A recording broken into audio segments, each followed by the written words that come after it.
धन्यवाद सञ्चालकज्यू। आज माङसेबुङ गाउँपालिका वार्ड नम्बर 5 वार्ड भेलालाई भेटघाट गर्ने सम्बोधन गर्ने समय दिनुभएको छ, यसको निम्ति विशेष धन्यवाद। कार्यक्रमको सभापति तथा वार्ड कमिटीका अध्यक्षज्यू, जिल्ला कमिटी इलामका सचिवालय सदस्य तथा माई नगरपालिकाका प्रमुख दीपक थेरेज्यू, जिल्ला सल्लाहकार परिषदका सदस्य साथीहरू, त्यसैगरी जिल्ला कमिटीको सदस्यज्यू,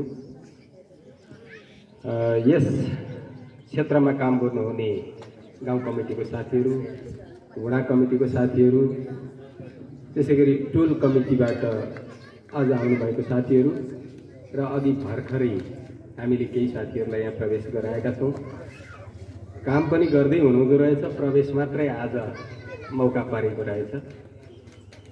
त्यसैले प्रवेश गरेर नेकपा एमालेलाई बलियो पार्टी बनाउने काममा लाग्नुभएका सम्पूर्ण साथीहरू र उपस्थित दाजुभाइ तथा दिदीबहिनीहरू, हामीले अहिले चुनावको मुखमा पार्टीको कार्यक्रमहरूलाई अलिक बढी व्यवस्थित गर्दैछौँ, अलिक बढी बलियो ढङ्गले, अलिक बढी बाक्लो ढङ्गले लाँदैछौँ, किनभने वैशाख 30 गते चुनाव तोकिएको छ। चुनावका निम्ति विभिन्न पार्टीहरू अगाडि आउनेछन्, तर राष्ट्रिय राजनीतिमा एउटा रमाइलो परिस्थिति भएको छ।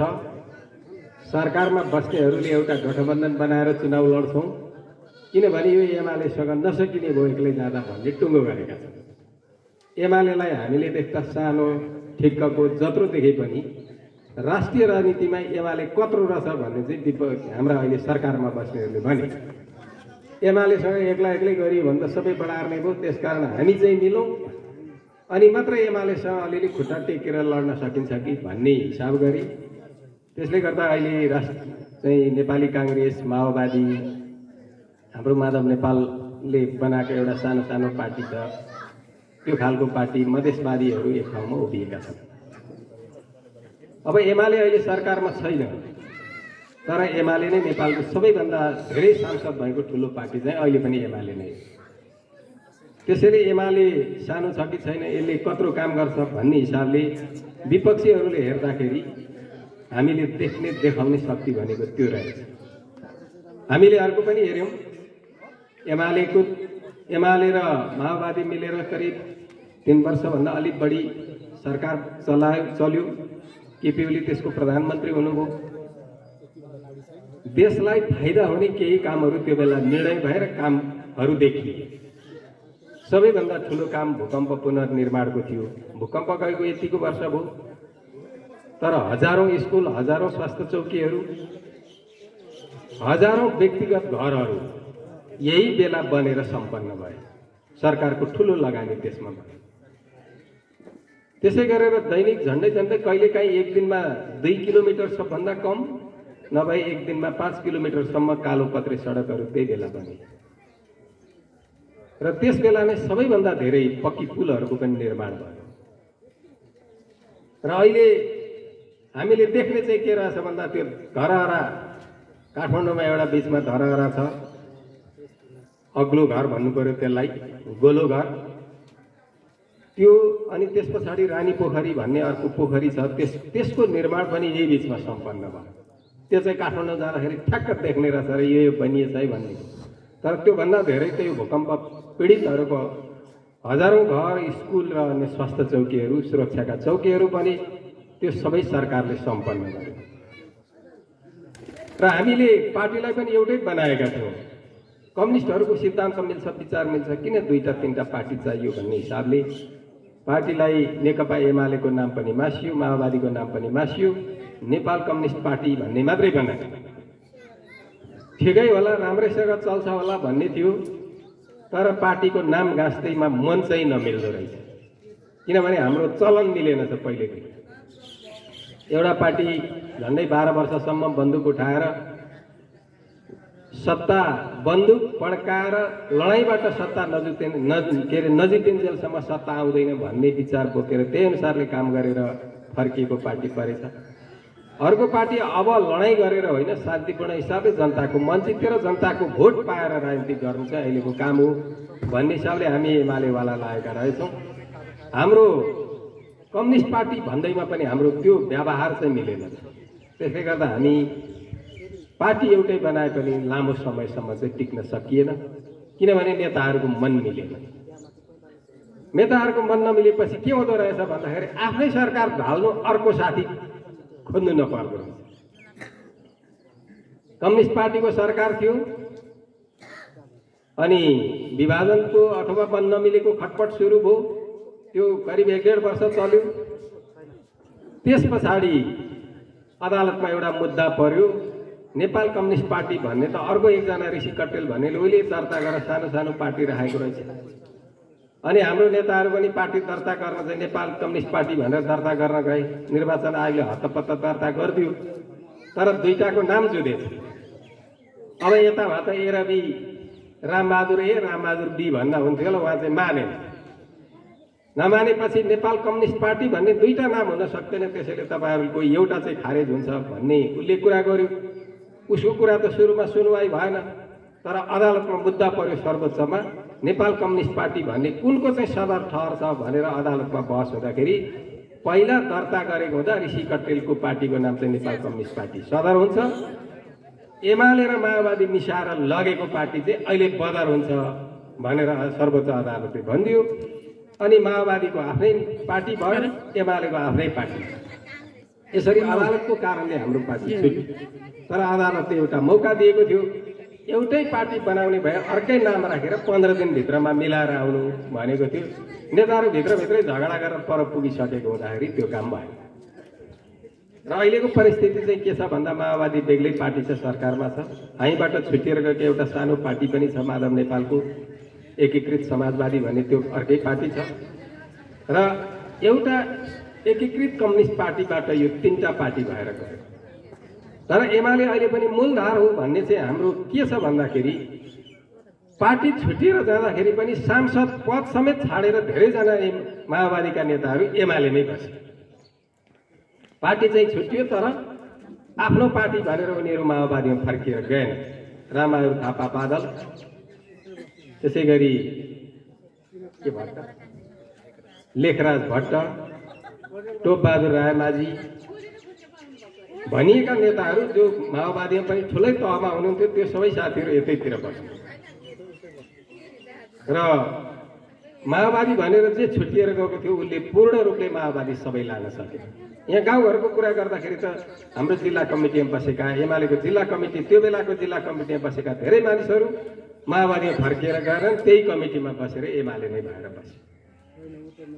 त्यसले गर्दा हाम्रो परिस्थिति चाहिँ के देखियो भने हामी जस्ता कम्युनिस्ट पार्टीका मान्छेहरू जसको सिद्धान्त एउटै छ, विचार एउटै छ, अब धेरैवटा पार्टी बनाएर बस्नु हुँदैन। मैले यहाँहरूलाई अरू पनि केही अनुरोध गरौँ।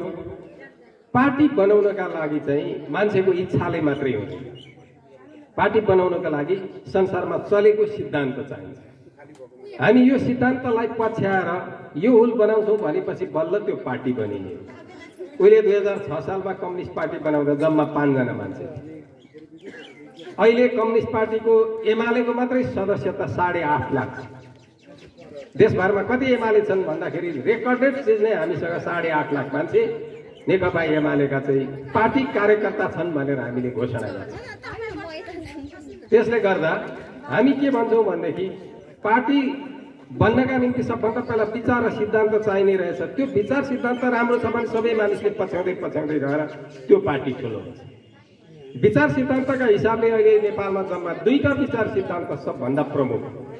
एउटा विचार सिद्धान्तलाई पुँजीवादी विचार सिद्धान्त भनिन्छ, पुँजीवादी सिद्धान्त भनेर भनिन्छ। यो पुँजीवादी सिद्धान्त भनेको सारै सम्पन्नहरूले गरिबहरूलाई कसरी शासन गर्न सकिन्छ भनेर बनाएको सिद्धान्त। त्यो सिद्धान्त मान्ने पार्टी भनेको नेपाली काङ्ग्रेस। यसमा सम्पन्नहरूको, ठुला पुँजीपतिहरूको हालिमुहाली हुन्छ। उनीहरूले आफ्नै निम्ति नियम कानुन बनाउँछन् अनि जनतालाई यसरी शासन गर्नुपर्छ भनेर लाग्छ। त्यो एउटा सिद्धान्त हो। दोस्रो सिद्धान्त चाहिँ समाजवादी सिद्धान्त भनिन्छ। यसमा सबै मानिसहरू, तल्लो तहको जनता, गरिब तहको जनता, मध्यम वर्गको जनता, विभिन्न जाति धर्म मान्ने मानिसहरूलाई सँगसँगै कसरी विकास गराउन सकिन्छ भन्ने सिद्धान्त चाहिँ कम्युनिस्टहरूको सिद्धान्त हो। हामीले यसलाई समाजवादी सिद्धान्त भनेर भन्छौँ। संसारमा चलेको सिद्धान्त यति दुईटा। त्यसरी यो यति दुईटा सिद्धान्तका आधारमा कसलाई कता मनपर्छ भन्ने एउटा पार्टी रोज्ने हामी सबै नागरिकहरूको अधिकार हुन्छ। पार्टी रोज्दाखेरि हामीलाई साह्रै पुगिसक्यो, साह्रै सम्पन्न भयो, साह्रै गतिलो भयो र अब अरूलाई गरिब जनतालाई हेपेर पनि शासन गर्न सकिन्छ भन्ने आँट आयो भने काङ्ग्रेस हुने हो, गरिबको पार्टीमा बस्ने होइन। हामी सबैले विकास गर्नु छ, हामी सबैको आर्थिक उन्नति गर्नु छ, हामीले अहिलेको समाजलाई परिवर्तन गरेर सबैको स्तरमाथि उठाउनु छ र सबैको अधिकार पनि सबैलाई बराबरी दिनु छ भन्ने मान्यता राख्ने हो भने कम्युनिस्ट पार्टीमा काम गर्नु पर्यो। पार्टी छाड्ने चाहिँ त्यसैले आफ्नो हैसियत, आफ्नो सिद्धान्त, आफ्नो स्तर जस्तो छ पार्टी त्यही अनुसारले छाड्ने। धेरै मान्छेलाई थाहा हुँदैन अनि छिमेकीसँग रिस उठेर अस्ति मलाई त साह्रै नराम्रो गाली गरे नि यो छिमेकीले, म यो नलागेको पार्टीमा लाग्छु भनेर काङ्ग्रेसमा लाग्छ। अनि एउटा गरिब काङ्ग्रेसमा लागेपछि त्यसको अधिकार त्यो पुँजीपतिको पार्टीले रक्षा गरिदिन्छ, त्यसले बनाइदिन्छ त्यसको अधिकार। त्यो हुनै सक्दैन। गगन थापाले त एकचोटि घोषणै गर्नुभयो, काङ्ग्रेसका नेता हुन्, अहिले महामन्त्री पद जितेका छन् गगन थापाले भने गरिबहरू किन काङ्ग्रेसलाई भोट दिइरहेको, गरिब भएपछि त झ्याम झ्याम सूर्यमा भोट हाल्नु पर्दैन भनेर उनले घोषणा गरे। भनेपछि परिस्थिति के छ भन्दाखेरि आफ्नो पार्टी रोज्ने चाहिँ आफ्नो हैसियत अनुसारले पार्टी रोज्नुपर्छ भनेर हामीले सबै ठाउँमा चर्चा चलाउँछौँ। हामीले साह्रै सम्पन्न भइयो र साह्रै गतिलो भइयो भनेदेखि लाग्ने पार्टी काङ्ग्रेस नै हो। यता यो गरिबको पार्टीमा अलमल गर्नु झुलिनु जरुरी छैन। तर हाम्रो आर्थिक हैसियत, हाम्रो जस्तो देशमा हामी सबैको आर्थिक हैसियत कमजोर छ, हामी गरिब मुलुकका बासिन्दा छौँ, हाम्रो स्तर कमजोर छ, हामीले प्राप्त गरेको शिक्षा दीक्षा पनि हामीलाई पुग्दो छैन, हाम्रा भौतिक सुविधाहरू भने जति पुगेका छैनन्, देशलाई अझै धेरै विकास गरेर मात्रै जनताको स्तर उकास्न सकिन्छ भन्ने ठाउँमा हामी जब पुग्छौँ त्यो परिस्थितिमा रोज्ने पार्टी चाहिँ कम्युनिस्ट पार्टी हो। त्यसैले सिद्धान्तको यो फरकलाई हामीले छोटो रूपमा बुझ्नुपर्छ। हामी लाग्ने गरिबको पार्टीमा हो कि हामी लाग्ने साह्रै सम्पन्नहरूको पार्टीमा हो, त्यही छान्ने कुरा नै काङ्ग्रेस र कम्युनिस्टको बिचको छनौटको कुरा। हामी पुँजीवादी सिद्धान्त चाहने कि समाजवादी सिद्धान्त चाहने, हाम्रो विचारको लडाइँका आधारमा नै हामीले बेग्ला बेग्लै पार्टी बनाउँदा रहेछ। अब विचार सिद्धान्तको कुराका आधारमा पनि फेरि कम्युनिस्ट पार्टी धेरै छन्, काङ्ग्रेस लगायतका अरू पार्टीहरू पनि छन्। अब राष्ट्रिय प्रजातन्त्र पार्टी भन्ने अर्को पनि छ। हामीले हाम्रो देशलाई बहुजाति, बहुधर्म, बहुसंस्कृति भएको देश भनेर भन्छौँ। यहाँ धेरै जात छन्, धेरै भाषा बोलिन्छ, धेरै धर्म संस्कृति छ र यो विविधताका बिचमा हामीले धेरै काम चाहिँ त्यो सबैलाई मिलाएर राष्ट्रिय एकता बलियो बनाउनु पर्छ। त्यसकारण हामीले गर्ने काम चाहिँ राष्ट्रिय एकता बलियो बनाउने किसिमको पनि हुनु पर्छ। हाम्रो राष्ट्रिय गानमा भने जस्तो सयौं थुङ्गा फुलका हामी एउटै माला नेपाली भन्ने त्यो माला बनाउने काम पनि राजनीतिक विचारले दोहोऱ्याउनु पर्छ। त्यसले गर्दा हामी यो सबैलाई सँगसँगै कसरी हिँडाउँछौँ, हामीले एक्लै उन्नति गर्ने, एक्लै मात्रै चाहिँ माथि पुग्ने, एक्लैले सबै थोक गर्ने भयो भनेदेखि मैले अघि भनिहालेँ त्यो सिद्धान्त पुँजीवादी सिद्धान्त हुन्छ। तर हामी समाजमा पछाडि परेका, दुःख पाएका, अप्ठ्यारोमा परेका यो सबै मानिसहरूलाई सँगसँगै माथि उठाउने नीति सिद्धान्त विचार राख्नुपर्छ। त्यसैले हामी कम्युनिस्ट पार्टी भन्छौँ र त्यसको आधारमा सबैलाई जोड्याउनुपर्छ भन्ने कुरा राख्छौँ। त्यसो भए अरू पार्टी नै हुँदैनन् भन्ने चाहिँ अरू पनि पार्टी हुन्छन्, बनाउन मिल्छ, सकिन्छ। तर एउटा कुरा चाहिँ ध्यान राख्नु होला, जसको नीति सिद्धान्त बलियो छैन त्यो पार्टीको आयु धेरै लामो चाहिँ हुँदैन। हामीले विभिन्न समयमा हाम्रै जिल्लामा पनि देखेका छौँ, मङ्गोल भन्ने पार्टी एकचोटि छ्याप्छ्याप्ती थियो साथीहरू। धेरै ठाउँमा मङ्गोल पार्टीले उम्मेदवार पनि उठाउनु भयो, जित्नुभयो, अगाडि जानुभयो। अहिले हेर्दाखेरि उहाँहरूले कहीँ पनि जित्नु भएन, कहीँ पनि अगाडि उठ्ने उहाँहरूले व्यवस्था मिलाउन सक्नु भएन। किन भन्दाखेरि यसले खास जातको मात्रै कुरा गर्छ। हाम्रो समाज त सबै मान्छेहरू मिसिएको रहेछ, सबै मान्छे सँगै बसेको रहेछ, सबैको इज्जत प्रतिष्ठा अगाडि बढाउनु पर्ने रहेछ। त्यसैले त्यो किसिमको पार्टीहरू धेरै अगाडि बढ्न सकेन। यहाँ धेरै सुब्बा साथीहरू हुनुहुन्छ, लिम्बू साथीहरू हुनुहुन्छ, लिम्बुवान भन्ने पनि पार्टी आयो। लिम्बुवान भन्ने बित्तिकै अरूले राईले मगरले अरूले छेत्रीले बाहुनले लाग्न हुने कि नहुने भन्ने शब्दैबाट प्रश्न भइगयो।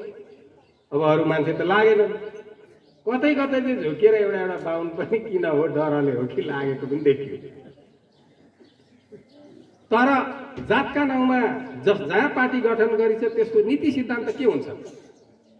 त्यो त नीति सिद्धान्त हुँदैन, त्यो जातको मात्रै कुरा हुन्छ अथवा त्यस्तै एउटा क्षेत्रको कुरा होला। त्यसो भएपछि अरू सबैसँग त्यसको मन मिल्दैन, विचार मिल्दैन, अनि त्यो पार्टीहरू फेरि क्रमशः हराउँदै जान्छ। त्यसैले पार्टी बन्नका लागि सबैभन्दा पहिले सिद्धान्त चाहिन्छ भन्ने कुरा त्यही हो। त्यसैले सिद्धान्त नभएको पार्टी क्रमशः बिस्तारै हराउने भएकोले जुन जुन पार्टी जातका आधारमा अरू विभिन्न आधारमा क्षेत्रका आधारमा बनिन्छ तिनीहरू क्रमशः हराउँदै जान्छ। हामीले कुनै पार्टी धर्मकै नाउँमा खोल्यौँ भने पनि त्यस्तै समस्यामा पर्छ। त्यसले गर्दा पार्टी चल्नको निम्ति जे सिद्धान्त चाहिन्छ त्यो सिद्धान्त भएको कि काङ्ग्रेस हो कि कम्युनिस्ट हो। त्योभन्दा अरू अरूतिर परतिरका साथीहरूले केही समय केही परिस्थितिमा उहाँहरूले पनि कतै प्रतिनिधि गर्नुहोला, जित्नुहोला, परिस्थिति मिलाउनु होला, तर त्यसले राष्ट्रिय लेभलमा ठुलो नाम कमाउने गरी ठुलो इज्जत कमाउने गरी शासन गर्ने गरी पुग्ने अवसर प्राप्त हुने अवस्था रहँदैन। त्यसैले हामीले सिद्धान्तका आधारमा बनेको पार्टी छान्नुपर्छ। त्यसमा हैसियत हेर्ने हो। हामी जस्तोको हैसियत काङ्ग्रेस हुन मिल्छ, पुँजीवादी पार्टी हुन मिल्छ, काङ्ग्रेसमा जाने। हामी जस्तोको हैसियत समाजवादी पार्टीमा बस्नुपर्छ, सबैको उन्नति प्रगतिमा सँगसँगै साथी भएर जानुपर्छ, सँगसँगै सबैलाई उकासेर लानुपर्छ भन्ने भयो भने समाजवादीमा पार्टीमा लाग्ने हो, समाजवादी सिद्धान्तमा लाग्ने हो, त्यो कम्युनिस्ट पार्टी हो। अब यसलाई अलिकति अगाडि केलाउँदाखेरि माओवादी पनि कम्युनिस्ट पार्टी हो, अरू विभिन्न पार्टी पनि कम्युनिस्ट पार्टी हो, के फरक छ भन्ने केही फरक हुँदो रहेछ हाम्रो बिचमा पनि। किनभने 12 वर्ष जनयुद्ध, 10 वर्ष जनयुद्ध त माओवादीले लड्यो, 17,000 मान्छे मरे, 20-30,000 मान्छे हराए, अरू राष्ट्रिय सम्पत्ति पनि धेरै क्षति भयो, व्यक्तिगत सम्पत्ति पनि क्षति भयो होला। अहिले पनि घाइते अपाङ्ग हजारौँ छ। 3 दिन अगाडिको कुरा मात्रै हो। यो पूर्व लडाकु भनेको माओवादीमा लडाईँ गरेर बन्दुक बोकेर लामो समय काम गरेर फर्किएका मान्छेहरू अयोग्य लडाकु भनिन्थ्यो। अयोग्य लडाकुहरू लगभग 22,000 रहेछ। उनीहरू सबैले एउटा रेकर्ड बनाउँदा हेर्न यत्रो किताब हो। 22,000 मान्छेको नाम त अब 2-3 पन्नामा आँट्ने कुरा आयो। 3 दिन अगाडि भक्तपुरमा केपी ओलीलाई त्यो 22,000 नाम बुझाएर हामी आजदेखि एमाले भयौँ भनेर माओवादीका लडाकुहरूले घोषणा गरे। यो एउटा गजबको परिस्थिति छ। जसले लडाईँ गर्न बन्दुक उठाउन लगायो, नीति सिद्धान्तका आधारमा मार्न मर्न पर्छ है भनेर अगाडि बढायो, ती मान्छे त्यही पार्टी छोडेर एमालेमा आयो। माओवादी छोड्नु हुँदैन थियो नि त, माओवादीका निम्ति बन्दुक बोकेको लडाईँ गरेको, त्यतिको मरेको भए शहीदको नाममा गन्ती हुन्थ्यो होला, गरी खान पाउने स्थिति त हुँदैन। ती मान्छेहरू 22,000 मान्छे अस्ति 3 दिन अगाडि मात्रै एमालेमा प्रवेश गरे। त्यसैले काहीँ नीति सिद्धान्तमा गडबडी छ है हाम्रो बिचमा पनि भन्ने हो। अहिले अब लडाईँ गरेर सत्ता प्राप्त गर्नु पर्दैन, सत्तामा पुग्नु पर्दैन। किनभने हामीले संविधान बनायौँ, त्यो संविधानमा जनतालाई चाहिने सबै अधिकार लेखेको छ। महिलाहरूलाई कति अधिकार पाउने त्यो पनि लेखेको छ। अहिले त राष्ट्रपति नै महिला हुनुहुन्छ। जनताको छोरा उहिले माथि हुने भनेको चाहिँ प्रधानमन्त्री हुन्। जनताको छोरा त्योभन्दा माथि जाँदैन थियो, जनताको छोरी त्योभन्दा माथि जाँदैन। जब राजा हट्यो, राजा हटाइयो र गणतन्त्र भन्ने व्यवस्था ल्यायो। गणतन्त्र भनेको राजा नभएको देश। गणतन्त्र भएको देशमा के हुँदो रहेछ भन्दा जनताकै छोराछोरी राष्ट्रपति हुँदो रहेछ। अनि राष्ट्रपति अहिले चाहिँ महिला राष्ट्रपति हाम्रो पार्टीबाट निर्वाचनमा जितेर निर्वाचित भएर गएको विद्या भण्डारी हुनुहुन्छ। महिलाहरूलाई अहिले निर्वाचनहरूमा 33% अनिवार्य सिटको आरक्षण छ। पुरुषले भोट जितेर गयो भने समानुपातिकमा नाम हालेर पुरुषको सबै नाम कटाएर महिलालाई मात्रै राखेर पनि 33% सांसद महिलाको बनाएकै हुनुपर्छ। त्यसैले महिलालाई राज्य सत्ताको त्यो तहसम्म अधिकारको व्यवस्था अहिलेको संविधानमा गरिएको छ। दलितहरूको अधिकार त्यसरी नै व्यवस्थित छ। जाति जनजातिको अधिकार छ। विभिन्न भाषाभाषी बोल्नेहरूलाई भाषाहरूलाई पनि त्यतिकै राष्ट्रिय मान्यता दिएर अगाडि बढाइएको छ। धर्मको कुरा गर्दाखेरि हाम्रो संविधानमा धर्मनिरपेक्षता भन्ने व्यवस्था गरिएको छ। धर्म भनेको व्यक्तिगत कुरा हो, जसलाई जे मान्छ जुन धर्ममा लाग्छ लागोस्, तर देशले फलानु धर्मवाला भनेर भन्न हुँदैन। त्यसो भयो भने अरू धर्म मान्ने मान्छेलाई पिर हुन्छ। भनेर हामीले धर्मनिरपेक्षताको व्यवस्था गर्ने। अहिले पनि 80% मानिसहरू हिन्दू छन्,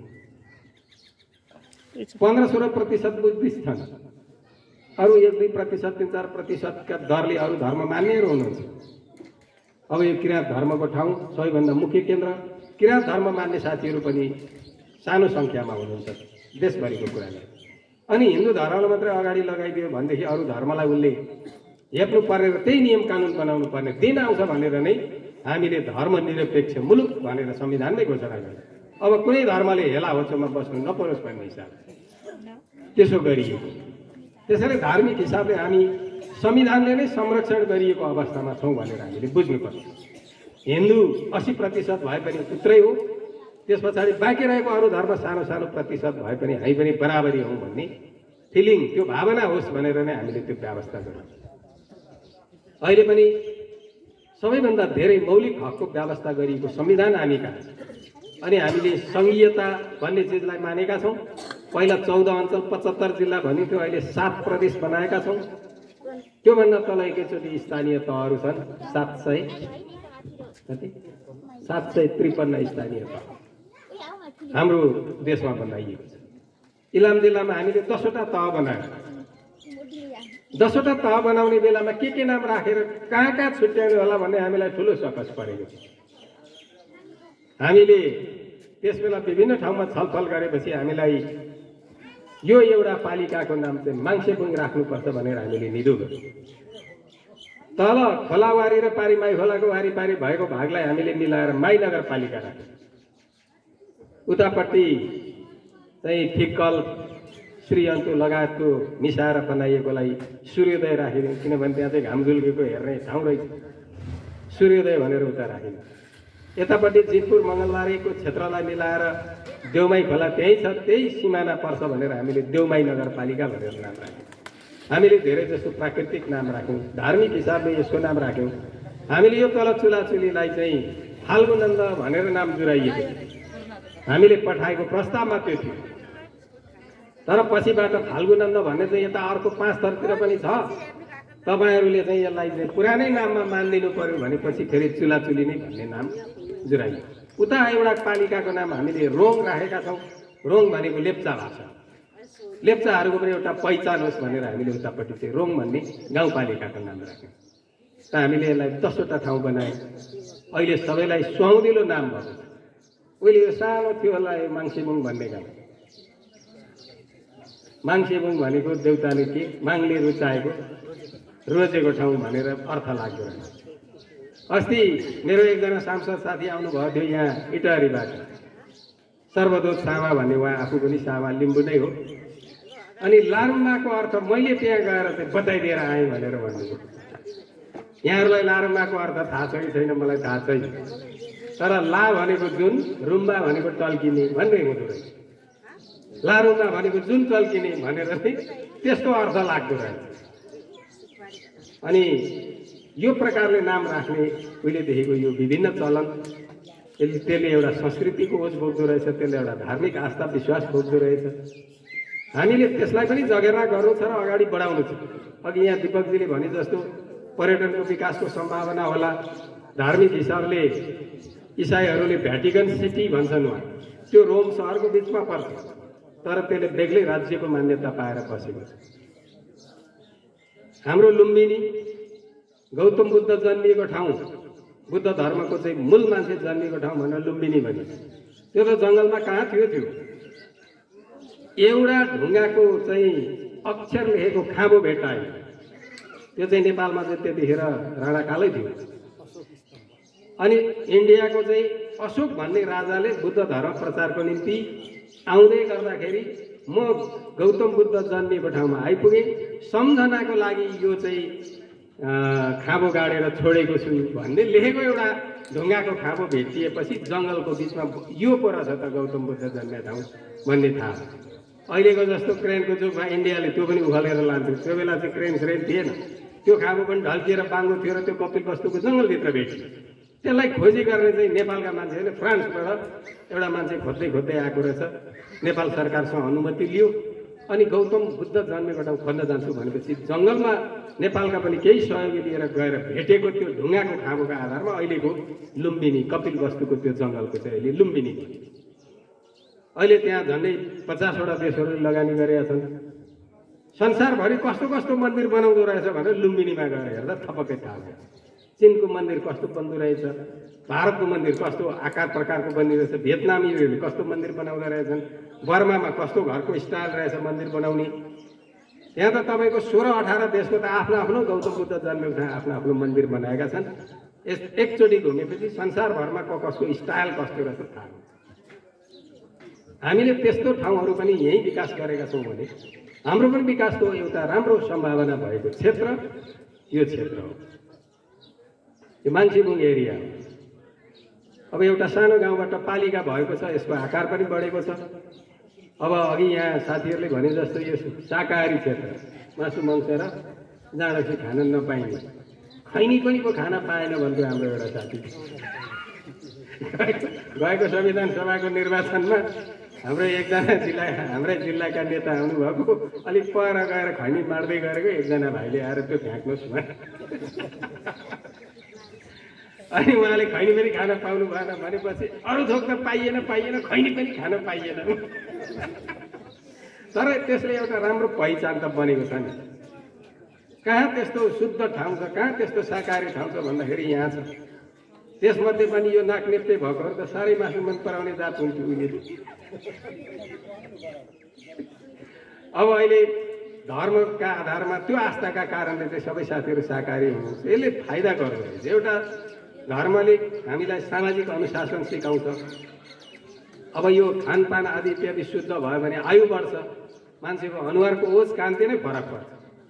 हिजो रातभरि मातेर बिहान उठेको मान्छेको अनुहार कस्तो फुस्रो, हरानी दलेर निक्लेको जस्तो।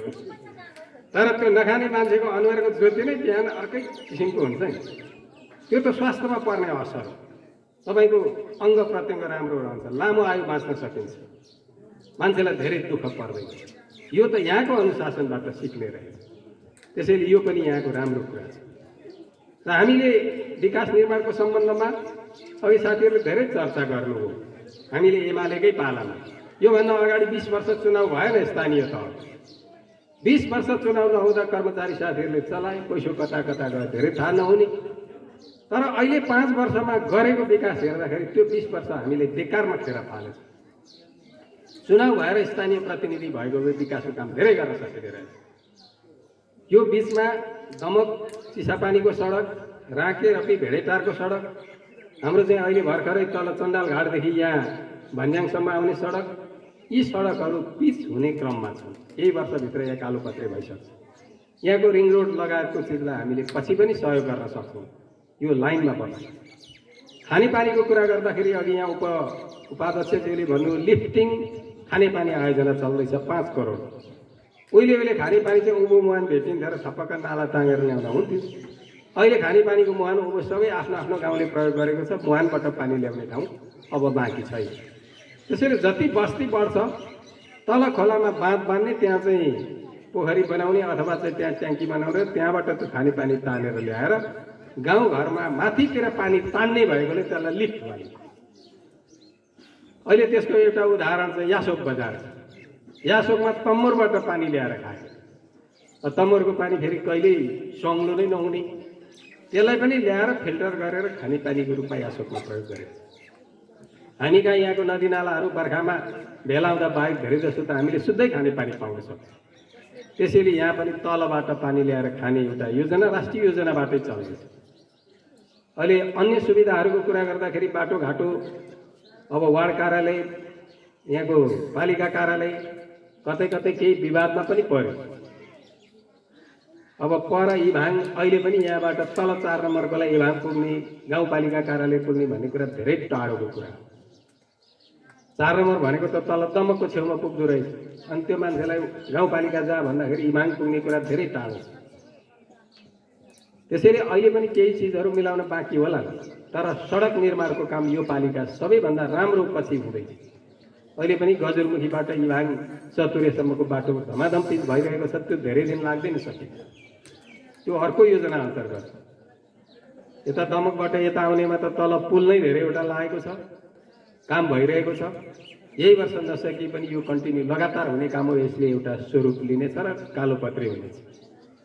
हामीले यी चिजहरूबाट यो पालिकाले प्रशस्त लाभ उठाउने ठाउँ छ। अब निर्वाचन आउँदैछ, निर्वाचनमा हामीले जाने भनेको घोषणा पत्रका आधारमा जनता कहाँ जाने, हाम्रो प्रतिनिधिलाई भोट जिताउनका निम्ति प्रयास गर्ने, जिताउनु पनि पर्छ। र हामीले घोषणा पत्र तयारी गर्दाखेरि अब उहिले जस्तो फेरि बाटो खन्छौँ, फेरि खानेपानी ल्याउँछौँ, बिजुली ल्याउँछौँ, जे पुगेको छ त्यही ल्याउँछौँ भन्न मिल्दैन। खानेपानीको काम धेरै जसो सकियो होला अथवा सकिने क्रममा छ, योजना परिसकेको छ। बाटो धुले भए पनि धेरैवटा वार्डमा कम्प्लिट भएको छ। बिजुली धेरै ठाउँमा पुगेको छ। सञ्चारका साधनहरू अब जहाँ पनि चलाउन सकिने स्थिति छ। स्कुलहरू बनेका छन्, त्यसलाई सुधार गर्ने हो, त्योभन्दा धेरै अब थप्नुपर्ने स्थिति छैन। स्वास्थ्य चौकीहरू बनेका छन्, त्यसलाई व्यवस्था गर्ने हो, अझ निःशुल्क बढाउँदै जाने हो। हामी त्यतातिर जानुपर्ने स्थिति छ। र यो सबै काम भइसकेको जे छ त्योभन्दा अब राम्रो के गर्ने भनेर अगाडि जाने घोषणा पत्र त्यो तहको तयारी हुन्छ। अहिलेको मुख्य काम भनेको जनताको आर्थिक स्तरमाथि कसरी उठाउने, सम्पन्न धनी कसरी बनाउने। समृद्ध नेपाल सुखी नेपाली भन्ने हाम्रो राष्ट्रिय नारा छ, त्यो अभियान छ। हामीले त्यसलाई कसरी पुरा गर्ने भन्ने नै अहिलेको राजनीतिको मूल काम हो। समृद्ध नेपाल सुखी नेपाली बनाउन अनेक किसिमका कामहरू गर्नुपर्ला। हाम्रो ठाउँमा के जरुरी छ? युवाहरू अहिले पनि विदेश जान्छन्, बेरोजगार छन्, त्यसलाई व्यवस्था कसरी गर्ने? हाम्रो कृषिलाई नै सबैभन्दा बढी व्यवस्थित नगरिकन हामीले धेरै ठुलो आर्थिक उन्नति गर्न सक्ने स्थिति छैन। त्यसैले विभिन्न बालीहरू राम्रो दाममा बेच्ने गरी, विभिन्न बालीहरू त्यसबाट उद्योग सञ्चालन गर्ने गरी हामीले के चिज चलाउँछौँ? दुधसँग सम्बन्धित, मासुसँग सम्बन्धित, चियासँग सम्बन्धित, कफीसँग सम्बन्धित, फलफुलसँग सम्बन्धित, तरकारी बालीसँग सम्बन्धित हामीले के काम गर्छौँ र आम्दानी बढाउँछौँ? त्यो काम गर्न सरकारको तर्फबाट जे सहयोग गर्छौँ, अनुदान दिन्छौँ, त्यही नै अहिलेको मुख्य काम हुन्छ। अबको राजनीतिको मुख्य काम हुन्छ। त्यो काम गर्ने प्रतिनिधिहरूलाई जिताउने जनताको कर्तव्य हुन्छ। हामी अहिले त्यही कामका निम्ति अगाडि बढ्दैछौँ। हामीलाई पुँजीपतिहरूलाई बनाउने नियम कानुनले गरिब जनतालाई भलो हुँदैन भन्ने कुरा हामीले सबैभन्दा पहिले बुझ्यौँ। त्यसो गरेपछि मात्रै हामीले हाम्रो पार्टीको कामलाई अगाडि बढाउन सक्छौँ, धेरै जनतालाई बोलबन्द गर्न सक्छौँ। अहिले पनि बलियो बनाउनु पर्ने पार्टी हो। हाम्रो त यो धार्मिक क्षेत्रसँग कस्तो गजबको सम्बन्ध छ भने हामीले पनि सूर्य चिन्ह राख्छौँ, यहाँको धर्मको सबैले पनि सूर्य चिन्ह राख्नु हुँदो रहेछ। धार्मिक झन्डा पनि सूर्य चिन्ह, पार्टीको झन्डा पनि सूर्य चिन्ह। यहाँ त मिल्न पनि कसरी मिलेको? भोट केमा सूर्यमा भन्दाखेरि त यहाँ अस्ति नै झन्डा चाहिराखेको छ। यो ठाउँमा कार्यक्रम गर्न आउँदा पार्टीको झन्डा ल्याउनै नपर्ने। हामीले यो यत्तिकै कागताली परेको। एमाले पनि चुनाव चिन्ह के छान्ने भन्दा सूर्य चिन्ह छानेछ। यहाँ धार्मिक हिसाबले नै उहिले त्यो अब छानेर राख्नु भएको रहेछ। अब यो त मिल्न गयो। अब धार्मिक ग्रुपले पनि यो फेर्न मिलेन, हामीले पनि फेर्न मिलेन। त्यसले गर्दाखेरि हाम्रो त धेरै हिसाबले मिल्छ त भन्दाखेरि यहाँ सजिलो छ के काम गर्नु। तर धार्मिक हिसाबलाई हामीले एउटा आस्थाको रूपमा राख्छौँ। यतापट्टि राजनीति गर्ने बेलामा चाहिँ हामीले एमालेलाई कसरी अगाडि बढाउने भन्ने कुराको छलफल गर्छौँ। अब राजनीति गर्दा कहिलेकाहीँ यसले त धेरै ढाँट्छ होला, यसले चाहिँ यो अप्ठ्यारो कुरा गर्छ होला, यतातिर जानु पर्दैन। राजनीति गर्ने मान्छेहरूले पनि इमान्दारपूर्वक गर्न सक्छन्, राष्ट्रिय तहमा नाम कमाएर विभिन्न काम गर्न सक्छन् र जनताको भलो हुने किसिमले बजेटहरू ल्याएर काम लगाउन सक्छन्। राजनीतिको अहिलेको मुख्य काम त्यही हो। त्यो काम गर्नलाई हामीले हाम्रो प्रतिनिधि उपयुक्त छान्नु पर्यो, इज्जत कमाउन सक्ने छान्नु पर्यो, त्यसको व्यवस्थापन गरेर सबैलाई बाँडफाँड गर्न सक्ने मान्छे छान्नु पर्यो। अहिलेको आवश्यकता त्यही हो। हामीले त्यति काम गऱ्यौँ र योचोटिको भोटमा एमालेलाई जितायौँ भनेदेखि हामीले अहिले भन्दा धेरै कामलाई फेरि व्यवस्थित गर्न सक्छौँ। तर कतिपय ठाउँमा फेरि भोटमा तालमेलको पनि चर्चा छ। यो 5 नम्बर त उहिले हाम्रो घर चिन्हवाला साथीहरू, के हो पार्टीको नाम, राष्ट्रिय जनमुक्ति पार्टीको साथीहरूले जित्नु भएको छ। अब उहाँहरूसँग पनि छलफल गर्नुपर्ने परिस्थिति छ भने छलफल गर्ने जिम्मा यहाँको वार्ड कमिटीको हो। छलफल गर्नु। हामीलाई र उहाँहरूकोमा विचार, कतिपय विचार सिद्धान्त नमिले पनि काम गर्नुपर्ने चिजहरू र ठाउँहरू मिल्छन् भनेदेखि छलफल गरेर अगाडि जान सकिन्छ। उम्मेदवार तालमेल मिलाउन सकिन्छ। विभिन्न ठाउँमा यसरी काम गरौँ भन्ने कुराको व्यवस्था गर्न सकिन्छ। तर त्यसो गर्दा हामीले हाम्रो सिद्धान्त छोड्ने कुरा आउँदैन र उहाँहरूले पनि आफ्नो सिद्धान्त हाम्रो चाहिँ यो छ भन्ने कुरा रह्यो भने त्यसलाई यतिमा साँचीमा राखेर हामीले काम गरौँ भन्न मिल्छ। अब अहिले एउटा अलि अप्ठ्यारै देखेको चाहिँ माथि गठबन्धन बनेको छ। गठबन्धनको प्रमुख शेरबहादुर देउवा काङ्ग्रेसका नेता छन्, माओवादी पार्टी छ त्यसका नेता चाहिँ प्रचण्ड छन्, अर्को एउटा पार्टी छ त्यसका नेता माधव नेपाल छन्, अर्को एउटा पार्टी छ त्यसको नेता चाहिँ उपेन्द्र यादव भन्ने मधेसवादी छ। सरकारमा गठबन्धन बन्दाखेरि के देखिँदो रहेछ भनेदेखि कसको सिद्धान्तले काम गर्ने भन्ने झगडा हुँदो रहेछ। अब काङ्ग्रेसको सिद्धान्त शेरबहादुर देउवाले भनेपछि काङ्ग्रेसको सिद्धान्त अनुसार काम गर्नु पर्यो, अनि कम्युनिस्टहरू मान्दैनन्। फेरि कम्युनिस्टको त अर्कै छ सिद्धान्त। अनि यो गठबन्धन भएपछि त्यो नमिल्दो रहेछ कुरा माथि। काङ्ग्रेसले भनेको गर्ने कि माओवादीले भनेको गर्ने कि माधव नेपालले भनेको गर्ने कि तल मधेसवादीले भनेको गर्ने भनेर त्यहाँ झगडा हुन्छ। त्यसैले अहिले सरकार राम्रोसँग चलेको छैन। सरकार चलेको 8 महिना भयो। अहिले समस्या के छ भन्दाखेरि देशको अर्थव्यवस्था सबैभन्दा बिग्रिएको छ। महँगी सबैभन्दा धेरै बढेको छ। अहिले पेट्रोलको दाम कति तिरिन्छ? मोटरसाइकल कुदाउने साथीहरूले 155 रुपियाँ तिर्नुहुन्छ। यो सरकार आउने बेलामा पेट्रोलको दाम मुस्किलैले 90 रुपियाँको आसपास थियो। सरकार आएर अहिले आइपुग्दाखेरि 155 मा बढ्यो। न्यू के भएको छ भन्दा उहाँ रुस र युक्रेन लडाइँ गर्दैछन् अनि यहाँ भाउ बढेकै छ भन्छन् साथीहरू। अनि मैले एउटा हिसाब हेरेको थिएँ। आयल निगमले उहाँ विदेशबाट किन्दाखेरि अहिलेको भाउमा 96 रुपियाँमा 1 लिटर प्रति 1 लिटरको 96 रुपियाँको दरले किन्दो रहेछ। यहाँ 155 मा बेच्दो रहेछ। 96 रुपियाँमा किनेर 155 मा बेच्दाखेरि अझै 16 रुपियाँ घाटा छ भन्छ। हिसाब चाहिँ कस्तो 96 रुपियाँमा किनेर 155 मा बेच्दाखेरि घाटा फेरि 16 रुपियाँ कहाँबाट आउँछ? अहिलेको सरकारको हिसाबै यस्तो छ कि अहिले ब्याङ्कहरूमा पैसा छैन। किन छैन भन्दाखेरि हाम्रो विकास बजेट जम्मा 20% अहिले खर्च भएछ 8 महिनामा। 8 महिनामा हुनुपर्थ्यो 70% खर्च। 100 मा 70 खर्च हुनुपर्नेमा 100 मा 20 मात्रै खर्च हो। अनि त्यो माथि नै पैसा जाम भएपछि यहाँ तल गाउँघरमा त्यो पैसा आएन। सडकको भुक्तानीमा आएन, पुलको भुक्तानीमा आएन, सिँचाइको भुक्तानी लगायत हाम्रो राष्ट्रिय योजनाहरू जे चलेका थिए त्यसको भुक्तानीमा तलसम्म पैसा आयो। पैसा नआएपछि अहिले गाउँघरमा पनि पैसाको अभाव छ, ब्याङ्कहरूमा पैसाको अभाव छ। अनि अर्को एउटा पनि कारण परेछ। यो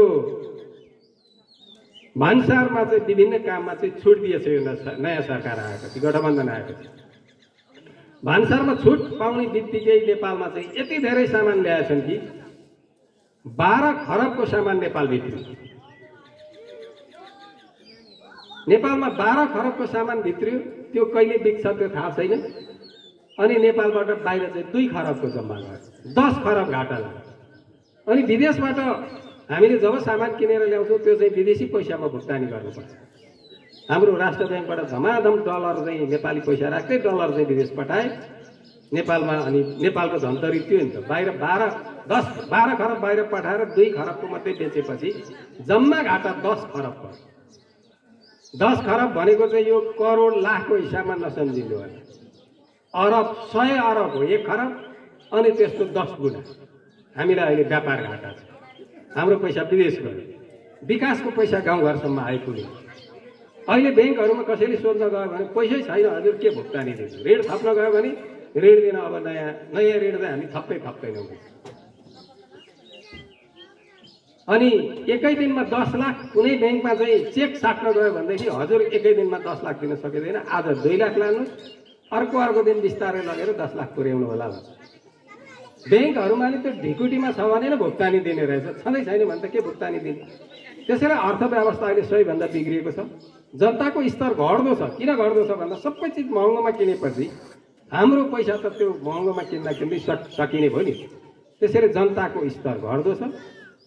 सरकारले यसलाई नियन्त्रण गर्न सकेको स्थिति छैन। अहिलेको सरकारको अप्ठ्यारो भनेकै त्यही। अस्ति नै त अर्थमन्त्रीले भाषण गर्दै थिए, कसले चाहिँ सिरानीमा हो कि ओछ्यानमा पैसा लुकाएको छ त्यो खोज्नु पर्ने भयो भने कसले दिन्छ खोज्न आउँदैन, अर्काले लुकाएर राखेको भए। तर मुख्य चाहिँ सरकारले ढिकुटीबाट विकास निर्माणमा जति पैसा तल 100मा 70 पठाउनु पर्नेमा 20 मात्रै खर्च गर्यो, त्यसैबाट पैसा माथि नै हट्यो। अनि विदेशमा जे हामीले व्यापार गऱ्यौँ 10 खरब घाटा हुने गएपछि हाम्रो पैसा विदेश गएर पनि सिद्धियो। अहिले विदेशबाट आउने पैसा नेपालमा ठुलो पैसा थियो, त्यो अहिले वैधानिक बाटोबाट ब्याङ्कहरूबाट आउँदो रहेनछ, अर्कै हुन्डी सुन्डी के भने अवैधानिक बाटोबाट आउँदो रहेछ, त्यसबाट आउने कर पनि सरकारलाई प्राप्त छैन। त्यसले गर्दा यो गठबन्धन सरकार बनेपछि देश उँभो लाग्दैछ कि उँधो लाग्दैछ अहिले हेर्नुपर्ने स्थिति यो छ। तर जनताले फाइदा पाउँदा चाहिँ उँभो लागेको कहीँ पनि देखियो।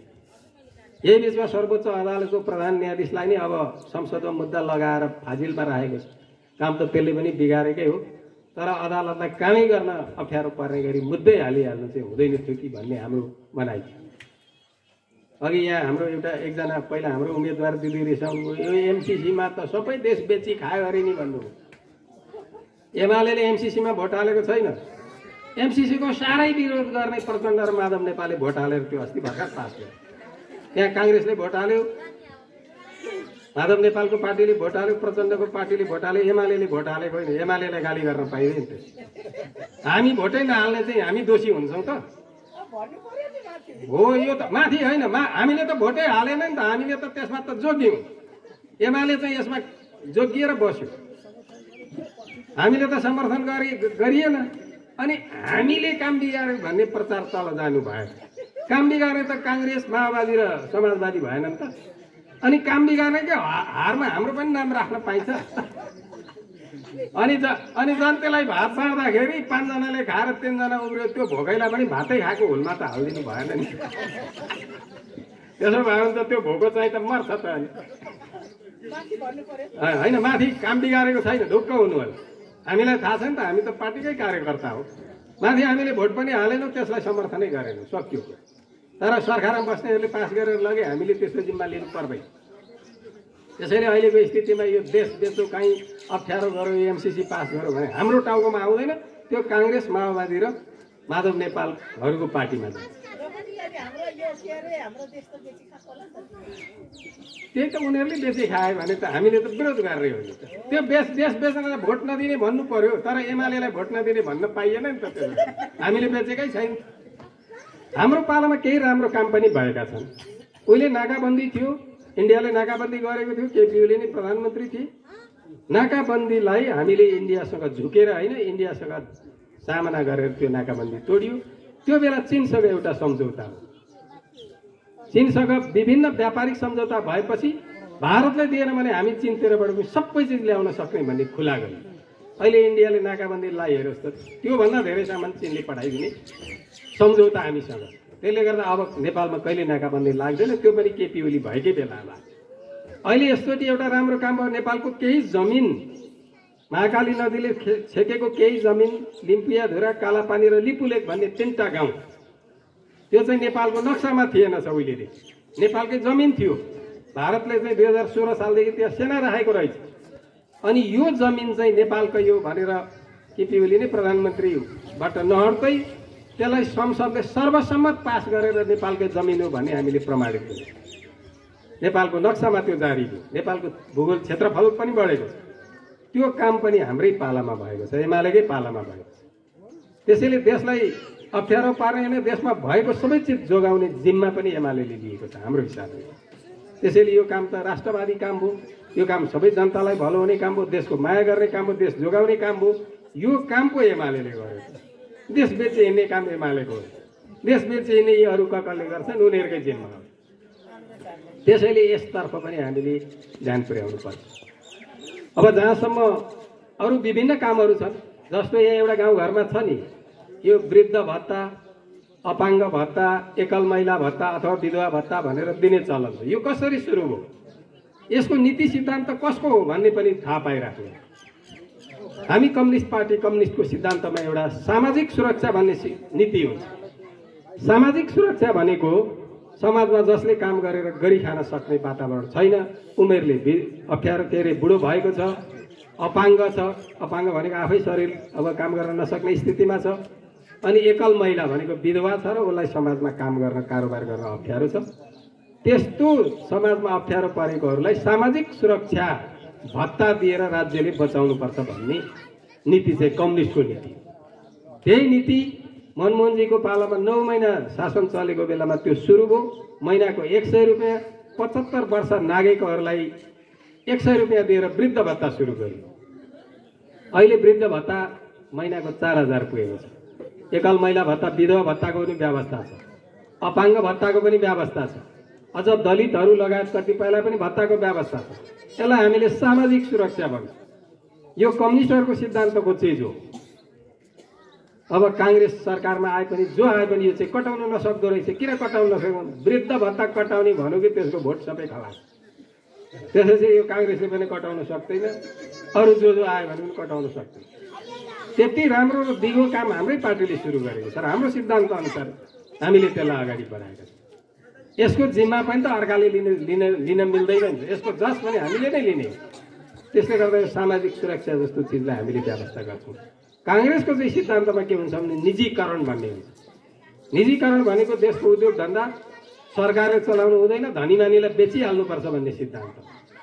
नेपालमा झन्डै 50 वटा उद्योग काङ्ग्रेसले निजीकरणको नाममा बेचेको छ। हाम्रो इलाममा चाहिँ सुक्तिम चिया बगान, कन्याम चिया बगान, इलाम चिया बगान र अर्को एउटा चिलिमकोट चिया बगान उहाँकै पालिकामा पर्छ 2टा। यो 4वटा चिया बगान र झापाको अरू 3वटा 7वटा चिया बगान त एउटा साउजीलाई बेचिदियो सरकार। अनि त्यो बेला के भनिन्थ्यो भने निजीलाई दिएपछि उद्योग राम्ररी चल्छ, सरकारलाई कर आउँछ, धेरै मान्छेले रोजगारी पाउँछन् भनेको थियो। हामीले इलाममा र कन्याममा हेऱ्यौँ। इलाममा 125 मान्छेले काम गर्थ्यो, अहिले जम्मा 25 जनाले काम गर्दो रहेछ। कन्याममा 500 जनाले काम गर्थ्यो, अहिले 150 मान्छेलाई मात्रै काम दिएको रहेछ। अनि निजीलाई दिएपछि सबै कति मान्छेले काम पाउँछ भनेको त अहिले बिग्रेर त्यो हालत। निजीकरण गरेर सबै उद्योग सरकारले चलाएको उद्योग धनी पुँजीपतिहरूलाई दिनुपर्छ भन्ने सिद्धान्तले अब काम गरेन भनेर हामीले यो निजीकरणको सिद्धान्त ठिक छैन भन्ने ठाउँमा हामी काङ्ग्रेसको चाहिँ सिद्धान्तका आधारमा उसले निजीकरणका आधार उसको नीतिको आधारमा त्यो बेचेको। यी चिजहरू हाम्रो सिद्धान्तका रूपमा नै फरक पनि छन् र जनतालाई सबभन्दा बढी सेवा सुविधा दिनुपर्छ भन्ने पार्टीको रूपमा हामीले नेकपा एमालेलाई स्थापित गरेका छौँ, कामले गरेर देखाएका छौँ। जनताको अलिअलि भएको हुँदै गर्छ, जनताले खाना पाए पाउँदै गर्छ, नपाए पाउँदैन भन्ने हिसाबको सिद्धान्त, व्यक्तिवादी सिद्धान्त, पुँजीवादी सिद्धान्त बोक्ने पार्टीहरू पनि छन्। त्यसको नेतृत्व काङ्ग्रेसले गर्छ। अब अहिले गठबन्धन भएर चुनाव लडेर जाँदाखेरि माओवादीको सिद्धान्तका आधारमा घोषणापत्र लेख्छन् कि काङ्ग्रेसको सिद्धान्तका आधारमा लेख्छन् कि मधेसवादीको आधारमा घोषणापत्र लेख्छन्, समस्या उतापट्टि। हामीले त हाम्रो पार्टीको नीति सिद्धान्तका आधारमा घोषणा पत्र लेख्छौँ, प्रतिबद्धता पत्र जाहेर गर्छौँ र जनताको सेवा गर्ने भनेर भन्छौँ। अनि पुँजीवादी र कम्युनिस्ट पार्टी एकै ठाउँ बसेर घोषणा पत्र चाहिँ पुँजीवादीको हुन्छ कि कम्युनिस्टको हुन्छ? उता गठबन्धनको समस्या चाहिँ त्यो हो। अनि पछि भोट जिति नै हाल्यो भने पनि काङ्ग्रेसको जस्तो गरेर चाहिँ नियम कानुन बनाउने कि कम्युनिस्टको जस्तो गरेर बनाउने, उनीहरूलाई त्यो प्रब्लम हुन्छ, समस्या हुन्छ। हामीलाई त्यो समस्या छैन। र अहिले देशभर जहाँ हेर्दा पनि एमालेमा प्रवेशको लहर धेरै छ। जनताको विश्वास सबैभन्दा बढी एमालेलाई नै छ। कुनै बेला 2 नम्बर प्रदेश भनेर अहिलेको मध्य प्रदेशमा कम्युनिस्ट पार्टी अझ एमाले भनेर पस्नै हुँदैन भन्ने समय थियो। अहिले सबैभन्दा धेरै जनप्रतिनिधि अरू विभिन्न पार्टी छोडेर प्रवेश गरेको 2 नम्बर प्रदेशबाट एमालेमा प्रवेश गरेका छन्। हामीले अस्ति इलाममा एउटा फिक्कलमा आमसभा गऱ्यौँ। 1700 मान्छेको नाम त्यो दिन पढिएछ, 1760 को नाम। अनि इलाम जिल्लामै यति मान्छे प्रवेश गरेपछि अस्ति भएको त हाम्रो छँदै थियो। माओवादीबाट यतै बस्ने साथीहरू बस्नु नै भएको छ। नयाँ मान्छेहरू पनि त्यो ढङ्गले प्रवेश भएपछि हामी कहीँ कमजोर छैनौँ भन्ने हाम्रो पुरानो भोटको रेकर्ड पनि के छ भने 62-63 हजार भोट हाम्रो रहेछ, 40-42 हजार भोट काङ्ग्रेसले ल्याएको रहेछ समानुपातिकतर्फको, 5-7 हजार भोट माओवादीको रहेछ। अरू मसिना पार्टीको हामीले धेरै याद गरिए। त्यसैले इलाम जिल्लामा त एमालेलाई अहिले पनि कसैले सानो अथवा 2 नम्बरको अथवा दोस्रो तेस्रो भन्ने स्थिति छैन। त्यसैले ढुक्कसँग एमालेमा लागेर काम गर्ने, यसको प्रतिनिधिहरूलाई जिताउने, कतै साथीहरूसँग सहकार्य भयो अथवा भोटमा चाहिँ मिलेमतोको काम भयो भने हामीले त्यसलाई पनि सम्मान गरेर अगाडि जाने हामीले त्यो तरिका मिलाउनु पर्छ। र अर्को एउटा पनि छ, हामीले उम्मेदवार चयन गर्छौँ। उम्मेदवार चयन गर्दाखेरि अब मान्छे त 3-4 जनाको नाम जान सक्छ, तर उम्मेदवार दिने त एकजनाको हुन्छ। त्यतिखेर पार्टीले जसलाई तोकिन्छ त्यसलाई चाहिँ यहाँहरू सबैले स्वीकार गरेर उसैको पक्षमा काम गर्नुपर्ने हुन्छ। यो चाहिँ भएन, यो चाहिँ बिग्रियो भन्ने हिसाबले हुँदैन। त्यसले गर्दा हामीले राम्रो पार्टी बुझेको राम्रो सक्षम साथीहरूलाई नै उम्मेदवार तोक्छौँ। भोट जिताउने जिम्मा यहाँहरू सबैले पार्टी कार्यकर्ताले लागेर गर्नुपर्छ। सबै ठाउँमा गएर सम्झाउनु पनि पर्छ। खास गरी काङ्ग्रेस र कम्युनिस्टको बिचमा फरक के छ भन्ने कुराको छलफल गरियो भने कुन पार्टी रोज्ने भन्ने कुरा हामी आफै त्यही घरको साथीभाइ जोसँग छलफल गरिन्छ उसले आफै प्रष्ट हुन्छ। सानो सानो घर व्यवहार चलाउने मान्छेहरूले, सानो पुँजी भएका मान्छेहरूले, आफूलाई बाँच्न मात्रै ठिक्क आर्थिक आर्जन भएका मान्छेहरूले काङ्ग्रेसमा जानुपर्ने कुनै जरुरी छैन। किनभने त्यो पुँजीवादीहरूको पार्टीले सानो तहको मान्छेलाई नियम कानुन सबै हिसाबले रेखदेख गर्नै सक्दैन। त्यसले गर्दा हामीले त्यो तहको काम गरौँ। हाम्रो यहाँको माङ्सेबुङको सिङ्गे पालिका यहाँको सबै वार्ड जिताउने काम गरौँ, त्यो प्रयास गरौँ। हामी त्यसमा लाग्नुपर्छ। एमाले एक्लै एकातिर छ, बाँकी सबै अर्कातिर छ। अब केहीहरूको चाहिँ त्यो त्यता काम गर्दा गर्दै सिद्धान्तै सकिनेवाला छ। अब नेपाली काङ्ग्रेसका पछाडि लागेकाहरूको कम्युनिस्ट सिद्धान्त के बाँकी रहला? सबैले उसैले लतार्दै लाने होला। खास गरी माओवादीको सिद्धान्त त लडाइँ सकिँदै सकिएको थियो। अब काङ्ग्रेसमा लागेपछि झन् सकिँदै जाने भयो। जनता पनि त अब उस्तै रहेछ भनेर उतै लाग्न बेर नहुने स्थिति हुन्छ। तर जहाँ कम्युनिस्टको सिद्धान्त पालन गर्नुपर्छ, त्यसको आधारमा मात्रै जनताको सेवा गर्न सकिन्छ भन्ने छ, त्यसलाई चाहिने असली पार्टी एमाले नै हो। त्यसैले यो कुरा बुझाएर हामीले भोटमा जाने परिस्थिति बनाऊँ। आज कार्यक्रममा धेरै साथीहरू उपस्थित हुन सक्नु भएन। यो विभिन्न वार्डको कार्यक्रम पनि भएर होला। अब यहाँहरूको उपस्थिति मैले राम्रो सौहार्दपूर्ण र भलाद्मी नै ठानेको छु। आज केही साथीहरू प्रवेश गर्नुभयो, प्रवेशको पनि यहाँहरूको महत्त्व रहन्छ। किनभने कहिलेकाहीँ पार्टी रोज्दाखेरि हामीले बिना बित्थैमा रोज्दै हुन्छौँ। सिद्धान्त थाहा हुँदैन, फल्ना लागिहालेछ भनिहाल्यो त्यसकै भनेको मान्ने हुन्छ भनेर पार्टी रोज्ने चलन छ। पार्टी रोज्ने बेलामा चाहिँ आफ्नो हैसियत अनुसारको सिद्धान्त कोसँग मिल्छ त्यसमै जाने हो, त्यही बस्ने हो, त्यही छलफल गर्ने। म यहाँको सम्पूर्ण साथीहरूलाई विशेष धन्यवाद दिन चाहन्छु। अब यहाँको वडा कमिटीको अध्यक्षज्यू, हाम्रो जिल्ला सल्लाहकार हाम्रो आदरणीय सर, हाम्रो जिल्ला कमिटीको सदस्य बलबहादुरजी, अब हामी पाहुना आएका भन्नु पर्यो, दिपक